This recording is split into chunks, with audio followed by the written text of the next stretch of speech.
Tutorial 6 focuses on the final step towards your medical career, obtaining your medical license, approbation. With this, you gain full authorization to work as a doctor in Germany.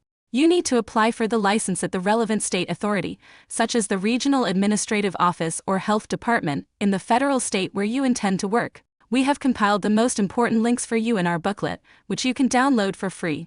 Key documents for your application include your medical degree with certified translation, language certificates, ACV, a recent police clearance certificate, a medical fitness certificate, and proof of your eligibility for the license. Please note that requirements may vary slightly between federal states. The cost of obtaining the license ranges from $100 to $1,000, depending on the federal state, with additional fees for translations and certifications. The processing time is usually 2 to 6 months, but it can take longer in some cases. If you have a temporary work permit, you can already work as a doctor in the medical field until your license is issued. Further information and the option to download the booklet can be found on our website. Simply enter the link into your browser. Start the process early to ensure a smooth application. We wish you great success on your path to obtaining your medical license.